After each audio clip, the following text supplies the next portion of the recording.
వైఎస్ఆర్సీపీ నాయకులపైన కార్యకర్తలపైన పదుల సంఖ్యలో కేసులు పెట్టి వేధిస్తుంటే ఈ రాష్ట్ర ప్రజలు తిరగబడి మిమ్మల్ని తరిమి కొడతారు అంటూ వైఎస్ఆర్సీపీ రాష్ట్ర సంయుక్త కార్యదర్శి మాజీ గ్రంథాలయం చైర్మన్ సుభాష్ చంద్రబోస్ కూటమి ప్రభుత్వానికి హెచ్చరించారు. సినీ నటుడు పోసాని మురళీకృష్ణ పైన దాదాపు 11 కేసులు వివిధ పోలీస్ స్టేషన్లలో నమోదైనట్లు వారు పేర్కొన్నారు. సినీ నటుడు పోసాని కృష్ణమురళి గారి అరెస్టు తీరును తీవ్రంగా ఖండిస్తున్నాం. నిన్న మన ఏపీ పోలీసులు పోసాని కృష్ణమురళి గారి ఇంటికి వెళ్ళి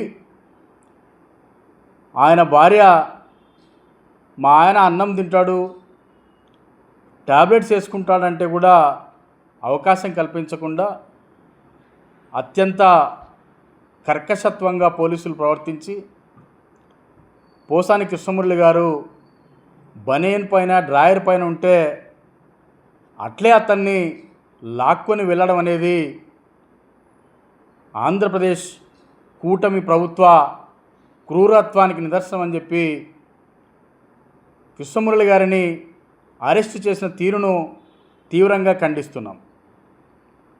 ఆంధ్రప్రదేశ్ ప్రభుత్వం, ఈ కూటమి ప్రభుత్వం కక్ష సాధింపు రాజకీయాలకు అత్యధిక ప్రాధాన్యత ఇస్తుంది. ఈరోజు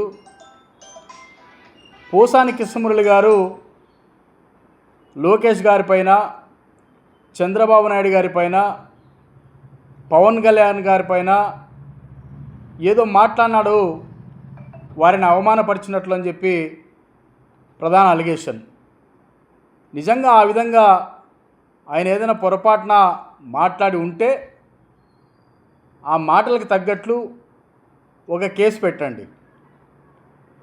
ఆ కేసు పెట్టి 41 CRPC కింద నోటీస్ ఇచ్చి పోలీసులు విచారించవచ్చు.